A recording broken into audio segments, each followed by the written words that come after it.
怎么嘞？咱们这一的嘞，这是。那先跟大家说一声晚安。那在这边呢，就是有5个问题呢，想请示格西拉。那第一个问题呢，就是问到阁下说，就是想请示格西拉，为什么我们在观修资粮田的时候呢，或是我们在观修归敬的时候会有2种？那一种呢是以世尊作为我们的主尊，那另外一种呢是以宗喀巴大师作为我们的主尊。那这2种观想呢，就是有什么不同，或者说有什么特别的原因，所以做不同主尊的这种观想。那阁下的回复是说呢，就一般呢，我们总体来说的话呢，我们通常呢就是观想是把就是体性呢是我们的上师，但是呢外观呢观想是世尊的相貌。那这是一般呢我们观修的方式，就是体性呢是我们的根本上师，但是根本上师呢它所显现的相貌呢是显现世尊的相貌。那另外一种呢，就是观想成就是宗喀巴大师的这种呢，那一般就是结合着上师会供的资粮田呢来做观修。因为呢，就是我们知道说就是世尊呢在讲述佛法的时候呢，有一种是以就是佛教总体的这种方式呢，佛教总相的这种方式来为大家宣说，然后另外一种就是为了个别有情的这种特殊有情的目的呢，然后来为宣说的佛法。所以同样的呢，也是一样，我们一般在观修的时候呢，就是会观修就是体性是我们的上师，但是外相呢现为导师世尊导师释迦世尊的相貌。那为什么说结合上师会供资粮田的时候呢，会观想就是宗喀巴大师呢？因为最主要是因为说我们是格鲁派的缘故，那格鲁派的开派祖师呢是宗喀巴大师，所以透由上师会供资粮田做结合的时候呢，有的人会觉得说，他把上师呢作为自己的主要观想境的时候呢，他比较容易现起观想的缘故，所以呢就把主尊呢就是观想成宗喀巴大师。那其实呢，做哪一种观想呢，都是可以的。就是看你怎么，你觉得你跟哪个本尊或者是哪个上师呢比较相应呢？你做如是的观想呢都是可以的。那像我们一般总的来说呢，就是体性观想为上师，然后外象现释迦世尊的相貌呢，那这有什么差别呢？就是体性呢，如果是体性是我们的上师的时候呢，它的可以让我们快速呢得到加持。那外象现为世尊相的时候呢，它是让我们获得大加持。为什么说体性是上师的时候可以让我们快速得到加持呢？因为我们知道说一切佛法呢，我们都是要透由上师的教导或是上师赐予之后呢，我们才能够理解的缘故。所以观想体性呢是根本上师的时候呢，可以让我们获得就是快速的加持。那外相现为世尊相呢，能够得到大加持呢，是因为我们知道说佛教的导师呢就是导师释迦世尊，所以观想导师释迦世尊呢，可以让我们获得大加持。那也有这2个目的呢，所以观想说体性呢是根本上师，然后外相呢是导师释迦世尊。那虽然说这边是讲说，我们是观想世尊或者说宗喀巴大师，其实呢就是讲到说，你跟谁比较相应呢，观想他呢都是可以的。就比如说你现在是要观修悲心、慈心、悲心或是菩提心的时候呢，那你就可以把你的主尊呢观想成大悲观音。那你现在最主要呢是在观修空正见的时候呢，你就可以把你的主尊呢就是替换成大智文殊。那总之呢，就是看你觉得你跟哪一个本尊呢比较相应的时候呢，你就可以把资粮田或是归敬的主尊呢观想成这个本尊的相貌。那第2个问题呢，就想请示格西拉，就是比如说呢，就是我现在依止了一个上师，那上师呢他就跟我说呢，我要去做尽罪己知，我要去行善，然后呢我要做上师于切。那我因为呢就是个人的因素，比如说我个人就是比较懒惰，然后呢我因为我爱职的关系呢，我觉得做这一些课诵呢，就是会让我睡不着，会让我睡不饱，就我睡眠的时间会做不到，我睡眠的时间会不够。那这个时候呢，我可不可以跟上司直接起来说，哦，抱歉，因为我觉得我可能做不到，所以这些呢，我就暂时不答应。或者说像是我生病的时候呢，那就是上司叫要做这些事情呢，那因为我做不到呢，我可以就是很诚实的呢跟上司起白说，哦，因为我懒惰的缘故，所以这些我可能做不到，或者是因为我爱值很强烈，我觉得睡觉比这些还要来得重要。所以这些上司要我做尽罪集资等等呢，我做不到，可以诚实的和上司起白吗？那阁下呢就回复到说，这有一点点呢，就是状况不一样。就是之前呢，我们是有讲到说，如果呢上司呢他是叫弟子做一些就是非法的，就是不合乎佛法、不合乎法理，或者说一些恶行的时候呢，那弟子这个时候他是可以婉转的呢跟上司起白说，因为这些事情呢，他是不随顺于法，他不服顺于法，然后可能跟法律有所抵制，所以这些呢是不可以做的。那这个时候呢，是可以婉转的跟上司的做起白，这是可以的。但是现在这种情况呢，跟刚刚那种情况是不一样，因为呢，我们的原因是因为说我懒惰，然后我要睡觉的缘故，所以上司叫我去尽罪集资呢，我做不到。那这个时候呢，上司他就可以直接跟你说，那没关系啊，你少睡5分钟就好了，你不用花太多时间做这一些事情，但是每天你少睡个5分钟，多拿个5分钟出来做就可以了。而且呢，这种情况就是原因是因为我可能做不到，或者说呢，因为懒惰的缘故呢，所以我不想去做呢。那这个呢，就状况就是跟刚刚那一种，因为上司要你做非法非礼的事情的时候呢，然后呢，你婉转跟上司起白的状况是不一样的。因为呢，我们为什么要睡觉呢？我们睡觉最早的目的呢，就是因为睡觉会觉得可以放松，会觉得快乐，或者说呢，我睡觉是为了说让我的身体能够健康的缘故，让我能够安康的缘故，身体安乐的缘故呢，所以我才去睡觉的嘛。但是同样的，上司他让我们尽罪集资，或是让我们去修法的时候，他也是为了我们的安康，而且不仅仅是为了今世的安乐，他是为了我们来世的安乐，所以才叫我们去做这一些事情。所以没有办法，因为说我觉得自己好像做不到，或是可能做不到，然后就跟上司起白说这些呢我不去做，这样是不合理的。因为呢，因为我们现在都没有做这一种善行的习惯的时候呢，所以上司才会要求我们说每天呢做一点。那一开始的时候呢，我们不用多，我们就可以从5分钟开始，就是上司既然叫我们做的时候，我们就去做，然后就随分随力的做。一开始你觉得你时间不多的话，那你就5分钟，因为少睡个5分钟没有什么关系嘛，你就多花个5分钟，然后呢去做尽最极致的事情，然后尽力的去做。那就算时间短呢，你也要想办法做，就是要持续。因为当你能够开始持续这个善行的时候呢，你自然而然就可以把5分钟呢拉到10分钟，10分钟呢，它慢慢的就可以变成15分钟，而不是用一种说，因为我想要睡觉，所以呢我做不到的这个理由呢，然后来跟上司起白，这样就变成不合理，就是为了要对治我们的这一种不想修善的心，所以上司才会给予我们这样的交界。那我反而因为说我想要睡觉，我想偷懒的缘故，所以我做不到去起白，那这样子就没有什么意思了。所以最主要呢，还是要说上司讲的呢，我们就尽力的去做。那即使时间少呢，也没有关系。那接下来呢，第3个问题就是想请示哥希拉，就是我们后来在安乐道论讲到丁觉祈请，或者说我们在讲说安觉祈请的时候呢，然后会和自己周遭一切如母有情呢，就会一同的祈请是身体性上师天中天。那在这边呢，想请示一下格西拉呢，就是所谓的是身体性呢，那是身呢到底是哪是身？那特别是在讲述到自性法身的时候呢，什么叫做自性法身？那阁下就回复到说呢，我们在讲述就是是身体性的时候呢，最主要就讲到说佛的是身。那佛的是身呢，就是分为自性法身，然后呢智慧法身，然后还有报身以及化身，然后这4种。那自性法身呢，它的定义呢，就叫做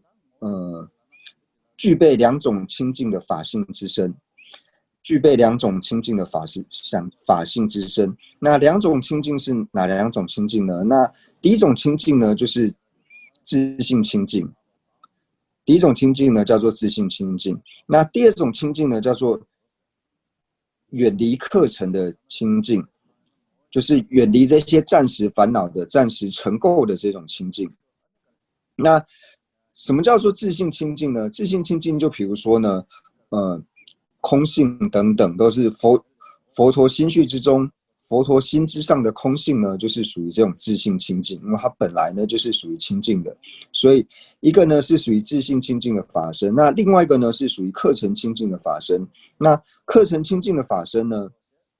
就讲到说是我们远离恶障、远离烦恼障以及远离所知障之后呢，所获得灭地的这种功德，就是他远离了这种暂时覆盖在我们心绪之上的这种尘垢，他把这些暂时的尘垢给去除之后呢，然后所获得的这种法性之身呢，然后叫做课程清净的法身。那课程清净的法身呢，最主要就是透过呢证得空性的智慧，然后呢加以就是六度的辅助，就是六种菩萨行的这种辅助。那它可以将我们的我执或者说各种烦恼，那在我们成佛的时候呢，它可以把这些所有的尘垢呢完全的断除的这种呢，就所谓的课程清净。那另外一种呢，自性清净呢，就是提到说，就是世尊心绪之中呢，心之上的这种空性呢，然后叫做自性法身。所以呢，具备两种清净的法身呢，就是我们这里所讲的自性法身。所以自性法身呢，它就分为就是本来自性清净的法身，以及课程清净的法身这两种。那课程清净的法身呢，就讲到说它是净除了这些烦恼所获得的这种功德，所以一般就是讲说我们所获得灭地的这种功德，灭地就是净除烦恼之后呢所获得的这种灭功德叫做灭地。所以呢，课程清净呢讲的是佛陀心绪里面灭地的功德。那接下来我们讲到智慧法身。那智慧法身呢，它的定义呢，就讲到说，它能够对于如所有性以及尽所有性呢，能够现前证得的佛心绪中的智慧呢，就叫做智慧法身。那什么叫做如所有性呢？如所有性呢，指的就是空性的道理，那也就是二谛里面的圣义谛。那尽所有性呢，就是所有一切的世俗谛法，是所谓的尽所有性。所以能够现前证得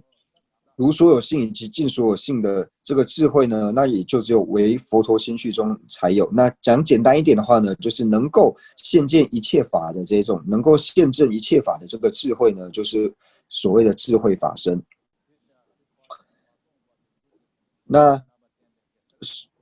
那接下来呢，就是讲到报身跟色身。那报身跟色身呢，就是我们之前呢，就是已经讲过了。那我们这边就快速的复习一下。那所谓的报身呢，就是具备了五种决定的究竟色身呢。那这个呢叫做报身。那五种决定呢，就讲到说，就是住处决定、处所决定呢，因为它永远住在色究竟天。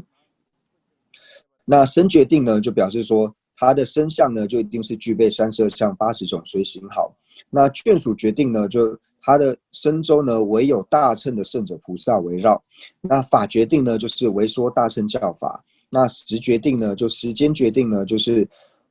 轮回未空之前呢，那一定会注视。那具备这五种条件的呢，就是五种决定的究竟色身的，这个呢叫做报身。那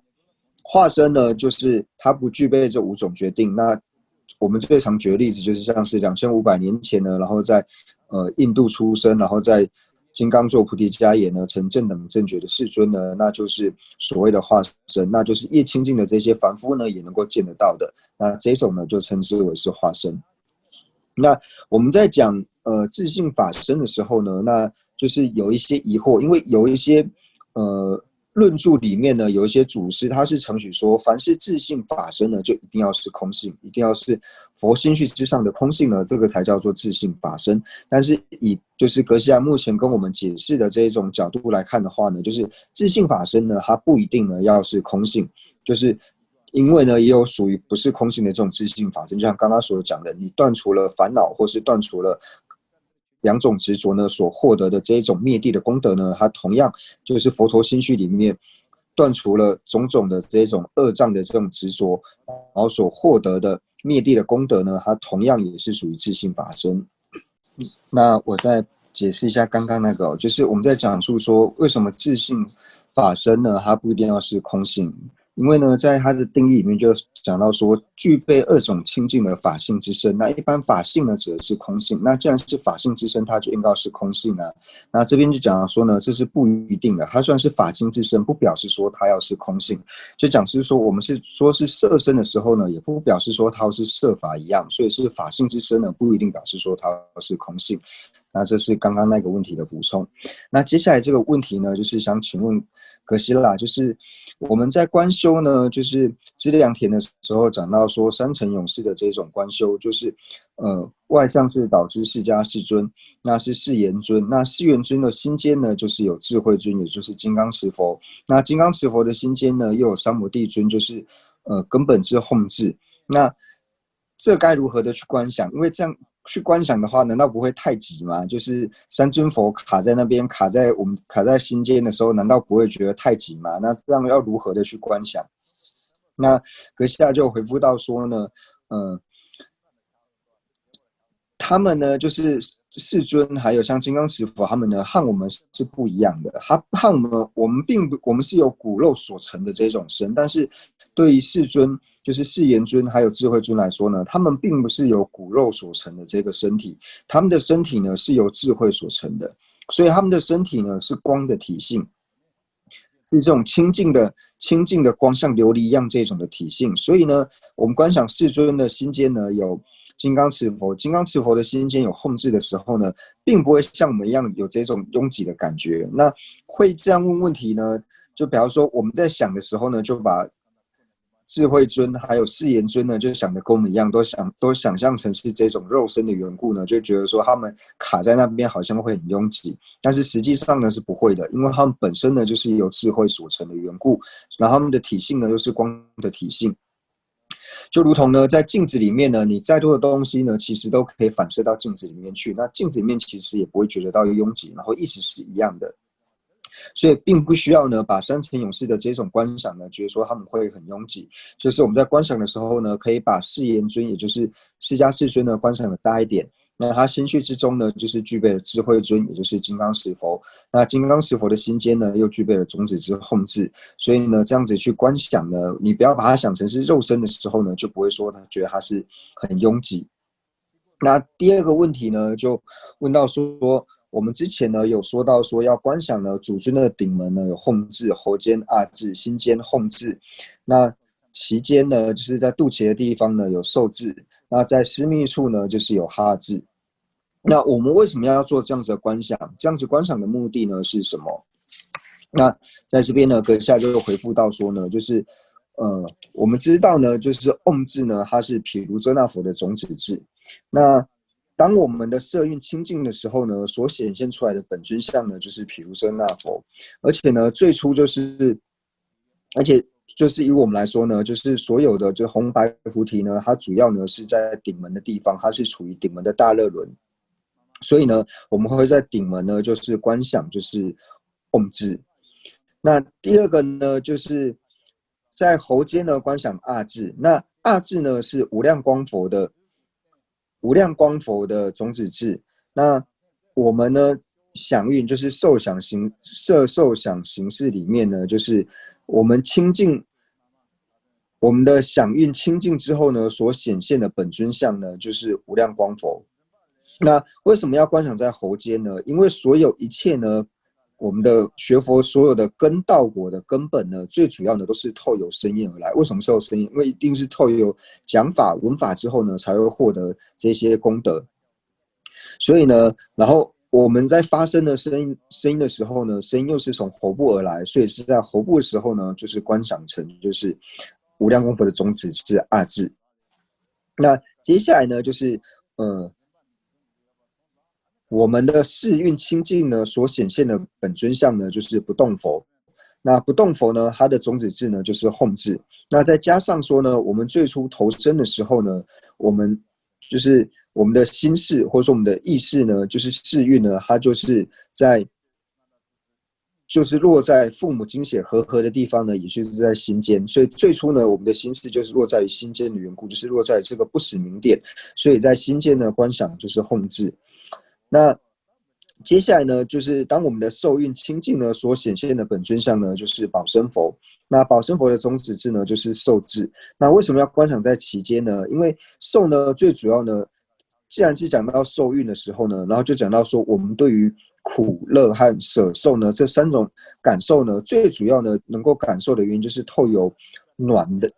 温暖的这个力量，暖之力，透有暖的力量呢而感受得到。那我们的暖力是从哪里来的呢？暖之力，这个温暖的力量是从哪里而来的？哪里来的呢？最主要呢就是从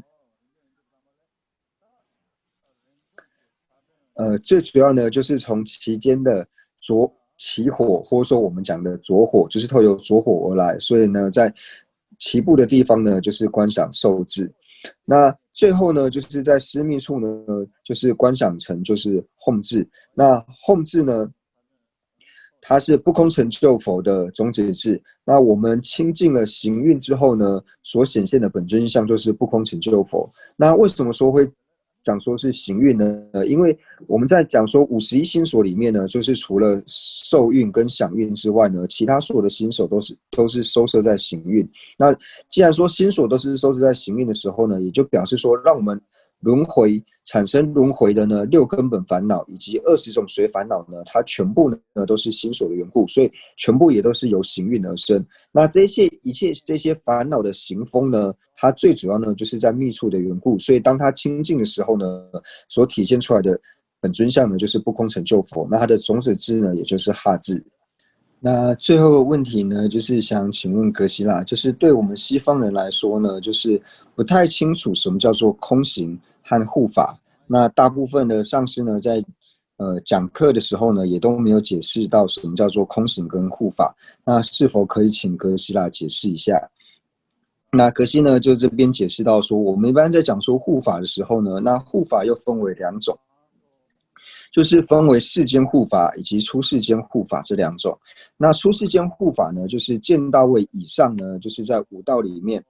见到以上的这一种护法呢，称之为是出世间护法。那世间护法呢，它就是还未到见到位的这种呢，就是称之为是世间护法。那护法是什么呢？我们用比较容易理解的这种讲法来说的话呢，就是像是每一个国家的元首呢，都有保护他的保镖。那护法呢，就有点类似像保镖一样，它最主要呢就是保护这些学习佛法的人呢，不要被障碍，就是帮助这些学习佛法能够从障碍里面救护出来的这种呢，叫做护法。那我们在观修资粮田的时候呢，就是有观修到护法。那资粮田里面的护法呢，一定呢都要是出世间的护法，就是如果是世间护法的话呢，是没有办法观想在资粮田里面的。像是我们讲说4大天王的时候呢，就可以看到说，并没有把4大天王安立在资粮田的那个莲花座之上，他们是观想在资粮田的外围的。所以呢，世间护法是不可以观想在资粮田里面，资粮田里面能够观想的人呢，只有出世间的护法。那什么叫做空行呢？那空行就是一般我们所讲的空行母。那空行母呢，就是说修持密法的时候呢，然后以密续的道师来说，他就从密续最开始的密续资粮道，然后一直到成佛之间呢，修习的这些女众的修行者呢，称之为叫做空行母。那我们在讲永富呢，所谓的永富都是修习密续一样，就是从密续资粮道到成佛之间的这些修行者呢，只要是男众呢，称之为是永富；那女众呢，就称之为是空行或是空行母。那接下来呢，我们就回到就是安乐道论。那上一堂课呢，我们是讲到第7页的地方，就讲到完说就是我们做完了7支供养等等之后呢，那最后呢就是要做祈请。那在祈请的时候呢，又讲到说祈请啊，它分为3大义之门的祈请，然后呢，开启圣道之门的祈请，那累积加持的祈请，以及最后呢，就是丁觉祈请或是安觉祈请。那在安觉祈请的时候呢，就讲到说第7页呢，就是第2大段的下面，就是讲到说观想自己和周身一切如母有情呢，然后异口同声的祈请，是身体性上师天中天。那在这个祈请文里面呢，它包含了2种祈请，一个就是呢是身体性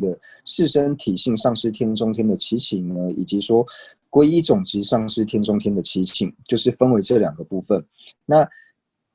从是身体性上师天中天能人金刚持佛前祈请，然后到离障法身体性上师佛能人金刚持佛前祈请，大乐报身体性上师佛能人金刚持佛前祈请，各种化身体性上师佛能人金刚持佛前祈请呢，那这几句呢，这8句呢是属于就是是身体性的祈请方式。那第一句跟第二句呢，就四身体性上师天中天能人金刚持佛前七请呢，这两句的祈请文呢是属于就是略说。那后面离障法身体性上师佛，一直到各种化身体性上师佛能人金刚持佛前七请，这6句呢是属于广说。就是呢，我们现在已经观想到说，就是收摄完资粮田之后呢，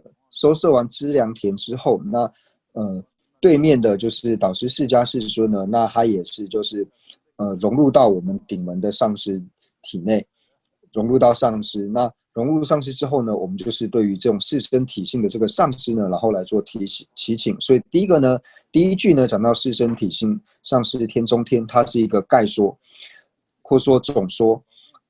那接下来呢，离障法身体性上师佛呢，这里面呢就包含了离障呢，就是我们刚刚所讲的离障所指的呢是自性法身。那第二个离障，然后后面呢法身指的是智慧法身，所以离障法身体性上师佛呢，它里面呢就是包含了就是法身的部分，然后能人金刚持佛前七请。那1、2、3、4，那第5句呢，大乐报身体性上师佛，那就讲到说上师呢，他同样呢也是报身佛的体性，所以呢大乐报身体性上师佛能人金刚持佛前七请。然后最后呢就讲到说上师呢是化身佛的体性，所以讲到说各种化身体性上师佛能人金刚持佛前七请。那接下来呢就讲到说皈依总集的这种祈请方式。那从前面呢上师总集上师天中天呢，那一直到护法总集上师天中天呢，这边总共有14个句子呢。那这14个句子呢，就是在广说就是皈依总集上师的体性，就讲到说上师总集、本尊总集、诸佛总集、正法总集、生切总集、空行总集、护法总集。那这14个句子呢，就是属于广说的部分。那到了最后面呢，那特别是皈依总集上师天中天能人金刚持佛前七请，就是想要说皈依总集的这个地方呢，它是做一个总的收摄，就是凡是这些呢，它就是收摄起来，就是就是我们的上师。所以一切的皈依境的总集合呢，就是上师。所以提到说皈依总集上师天中天能人金刚持佛前七请。那为什么呢？在这边呢，就是这最后面这个四身体性天上师天中天，一直到就是皈依总集上师天中天呢，它称之为叫做丁觉祈请或是安觉祈请的原因呢，因为前面无论说我们在做三大义之门的祈请，或是开启圣教之门的祈请，或是累积加持的祈请的时候呢，都是我们各个的本尊呢都是做个别的祈请。像一开始呢，先观想和我具法缘的一切的上师，那观想完之后呢，然后才观想就是导师世尊。那观想完世尊之后呢，再开始观想广行派、深圳派等等的这些传承祖师，所以是个别的呢做观想。那丁觉祈请的意思呢，就是把这一些所有的不同的皈依境呢，然后把它全部呢收摄在一起，就是总摄在一起的方式，就是把这些所有的皈依境呢总摄起来，然后为对上师呢因众祈请的缘故，所以呢称之为是丁觉祈请或是安觉祈请。那我们在念诵完就是丁觉祈请的祈请文之后呢，那接下来我们就看到第7页的最后一大段。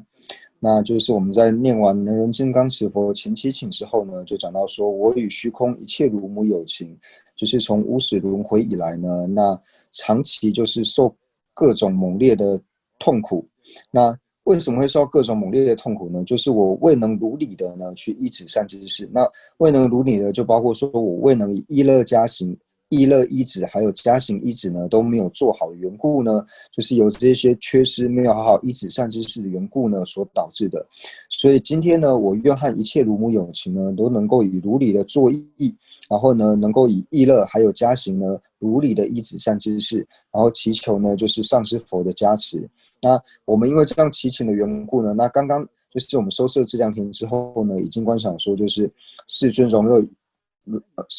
入到我们顶门的上师，然后上师呢也转变为世尊的身相。那就观想顶门的这个上师佛呢，他就是身体呢就是降下了就是五彩的甘露，然后呢这些甘露呢就是降落到我还有周遭呢所有一切有情的身体里面，然后把我们无始以来呢所累积的一切的罪障，那特别呢是能够对于说我们如理意乐还有加行一指善知识的这些障碍罪障，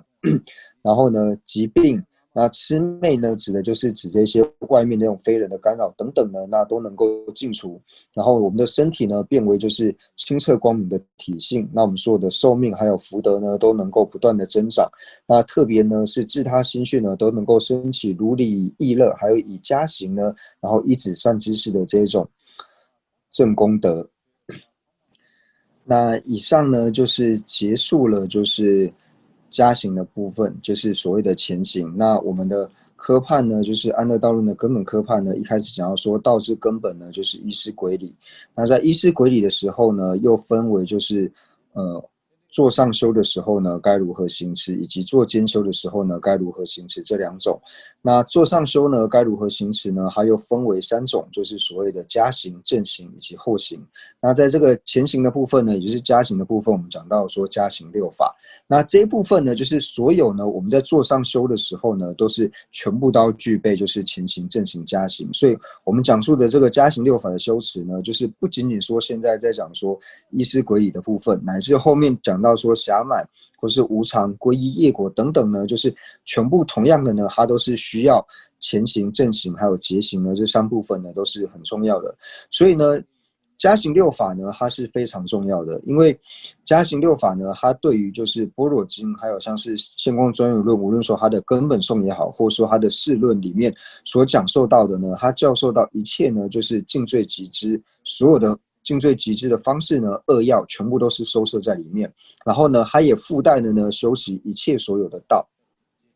所以呢，它也是道之正体，所以我们不应该呢觉得说，哦，它只是一个前行，然后呢就开始轻视说这个前行好像不怎么重要，然后认为说前行以外呢，在正行的时候呢，又比这个还要更为甚深的这一些正行呢，可以来修持，并不是这个样子的。因为呢，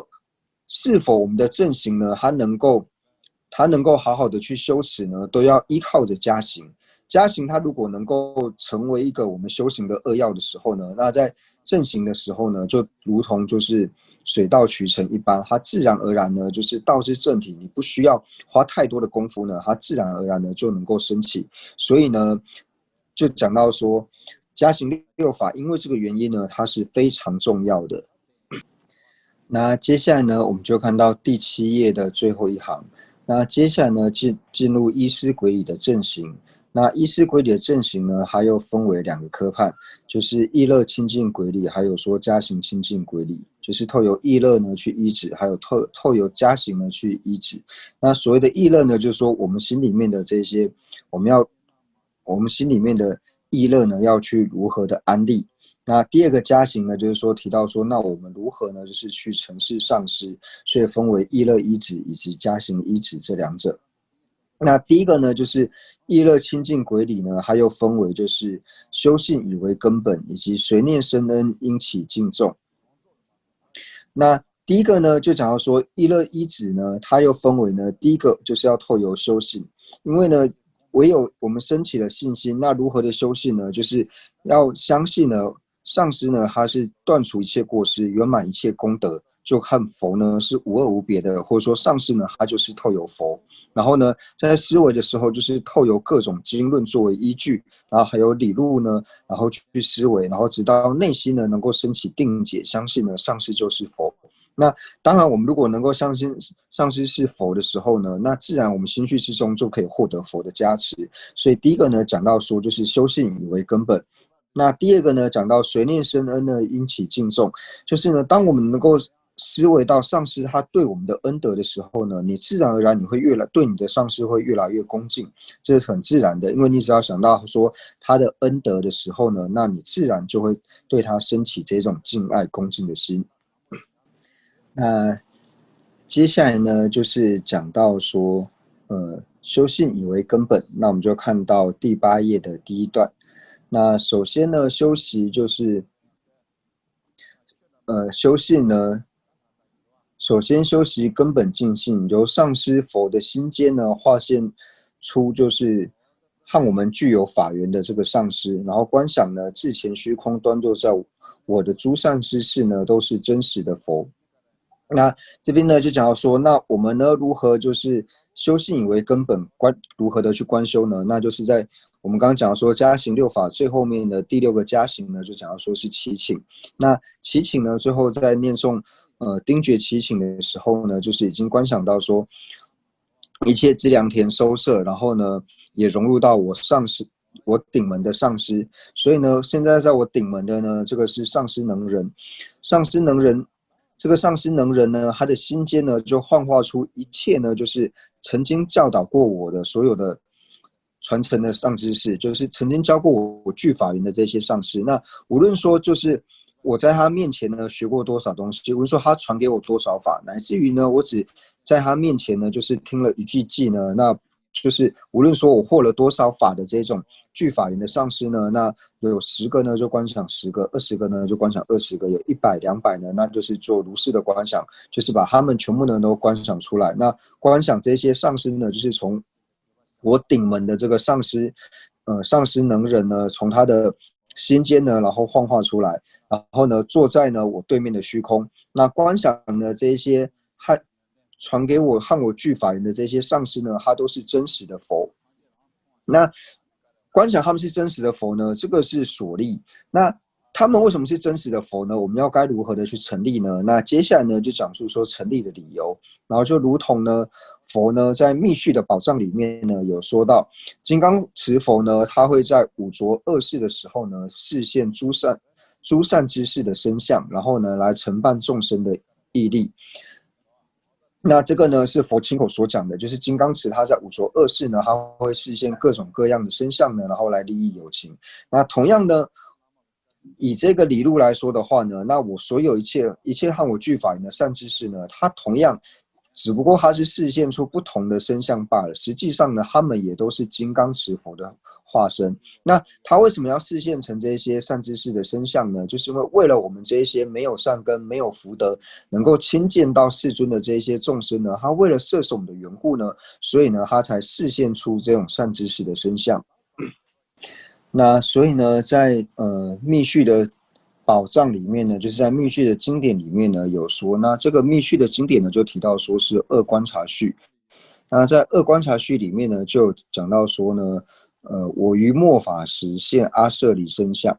那还有呢，在另外一部密续呢，也有讲到说，就是最后500年，也就是说最后500年就是在提在末法的时候，最后500年，我现规范相，当知彼及我与彼生恭敬。那还有呢，未来着世时，我现凡夫身，然后呢，种种方便相。那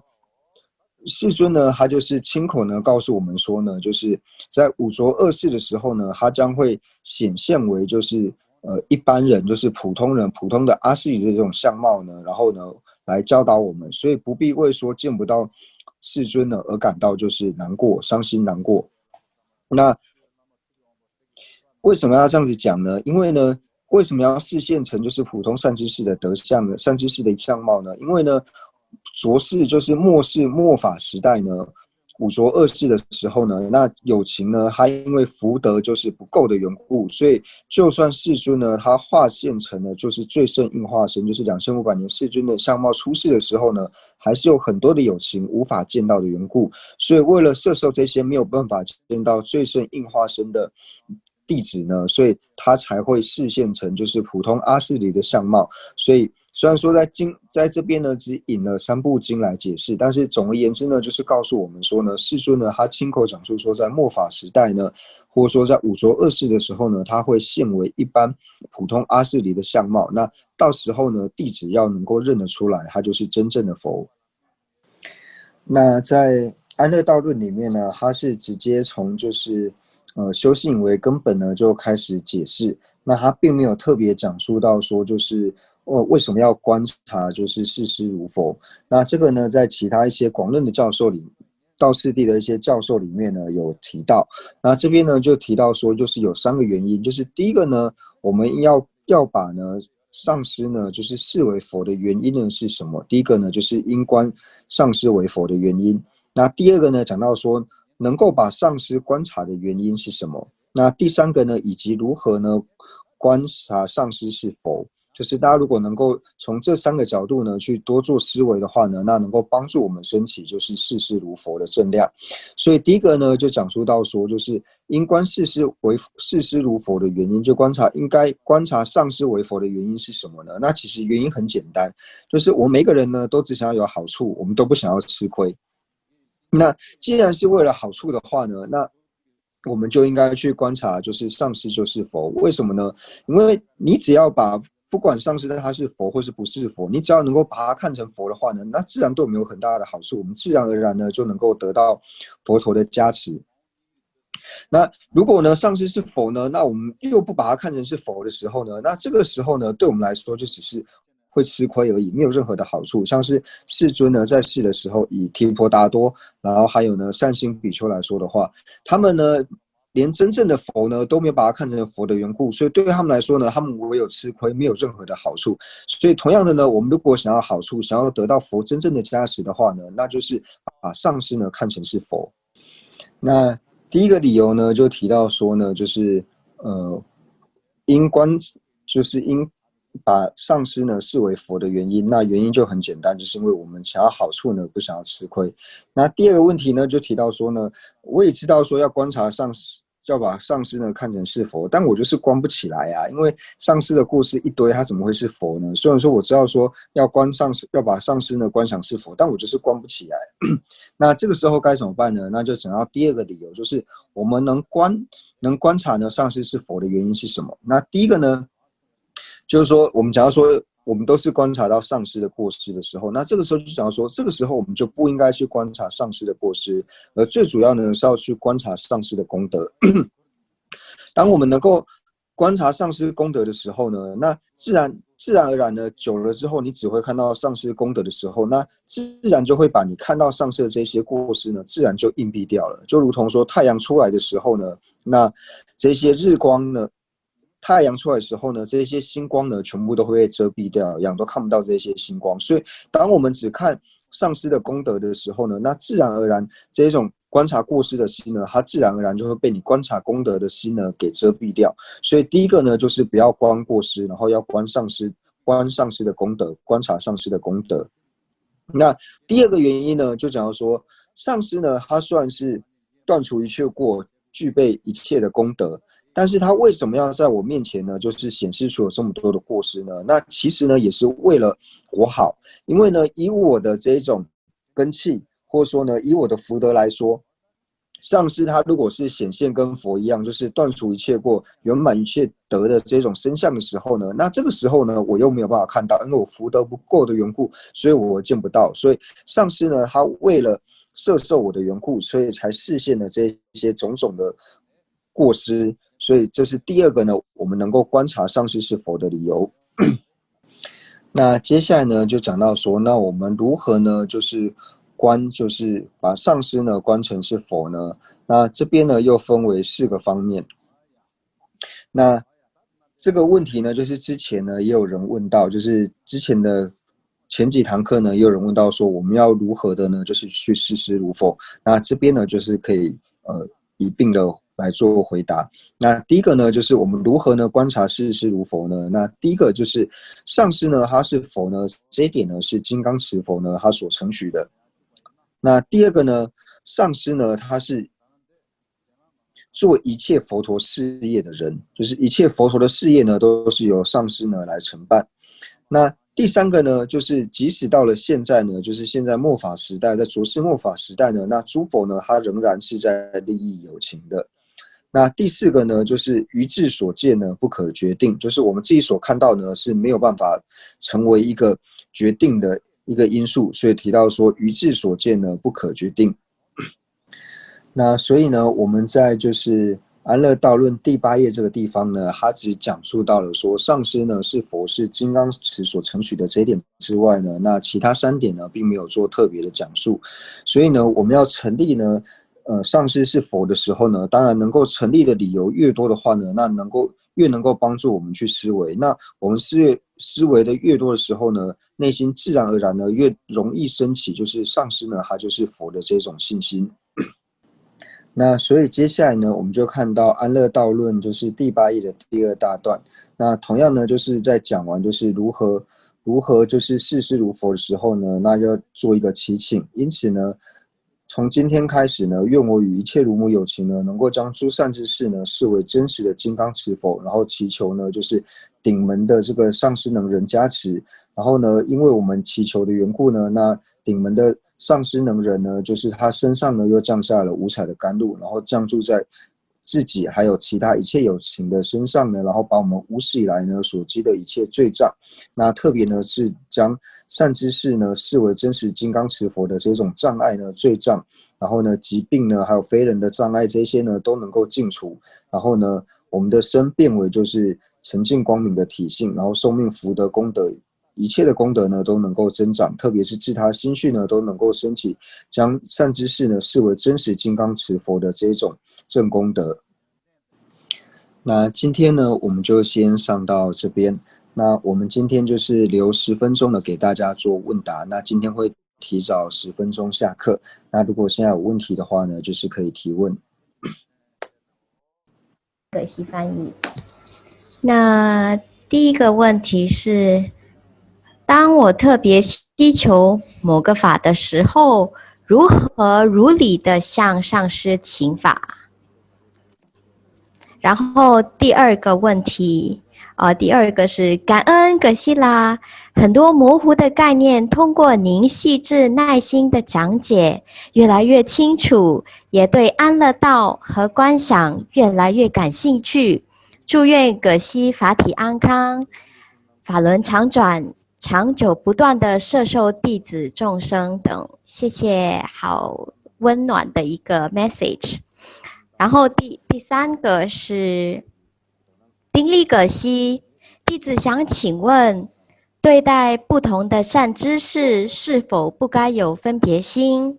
如果有分别心，该如何去消除呢？例如特别重视某些团体善知识，对其他的善知识无感觉吗？无感。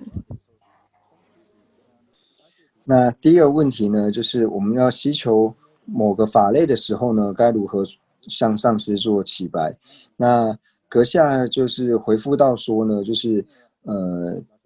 一开始就是我们如果是没有学习过法的时候呢，那阁下的想法是说，就是一开始我们就是从道次第呢开始修习是最重要的。虽然说呢密法呢它是非常的珍贵，但是呢我们修习密法之前呢，就是你本身呢是要具备足够的条件。当你条件不具备的时候呢，它的法再甚深呢，对我们来说呢都没有太大的帮助。所以一开始呢，就是如果说是从来没有学习过佛法的话呢，那可以请呢就是跟善知识起白到说呢，因为我从来没有学习过佛法，那我想要成佛的话呢，那我最初呢该从什么地方着手，该从什么地方下手？那祈请呢上知识能够给予教授。那这种起白的方式呢，我觉得会是比较好的，就是不要觉得说自己要学什么法门，或是觉得说自己应该要学什么法门，而是就是说跟善知识起白说，我现在是就一个没有学过佛法来说，或者说他没有什么佛法基础的话，那他可以跟上知识起白说，我没有佛法的这些基础，所以一开始，但是我想要成佛，所以最初呢，我该如何下手？那或者说呢，我们对于道次第呢，已经有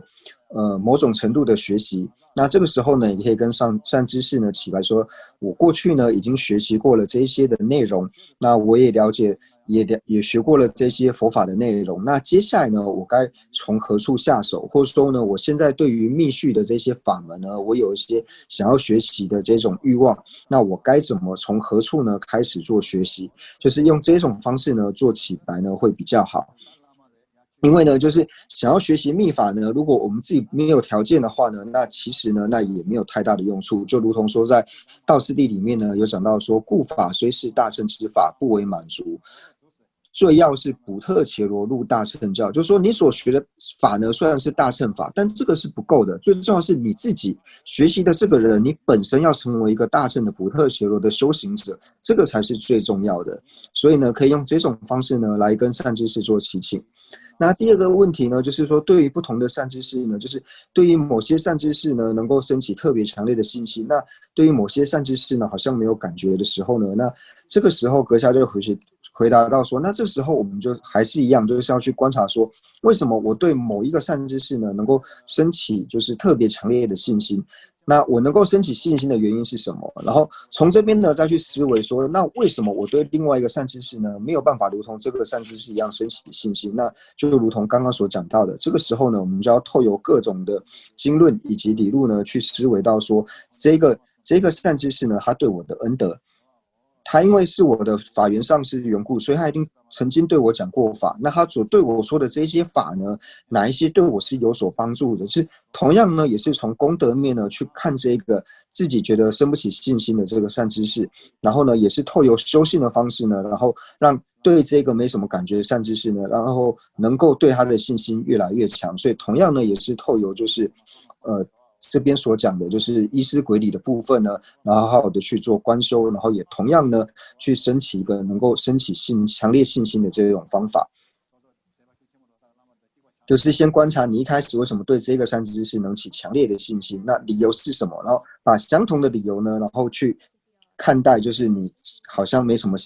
有办法升起太强烈信心的这个善知识，然后同样的去做修习念恩。那在这边呢，就是有一点要跟大家讲的，就是今天呢，就是因为英文翻译呢，就是他的妈妈呢，就是生病，那年纪已经很大了。那因为呢，我们大家都是一起学习的法友，所以大家在回向的时候呢，也可以回向给就是这个英文翻译的妈妈，然后英文翻译他妈妈，然后希望他妈妈呢能够业障病障呢去消除。那如果说呢这个病很严重，没有办法就是在医治的话，那我们也希望说就是他在临终的时候呢不要感受到任何的痛苦，然后在来世呢能够获得就是真上身或是决定胜，然后希望说大家能够做这样子的回向，因为我们是彼此互相学习的法友，所以能够一起来回向的话呢，想必是会有很大的作用。Tujuji Gisela, thank you. Now we can begin the dedication. 好，那我们一起做回向。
Lord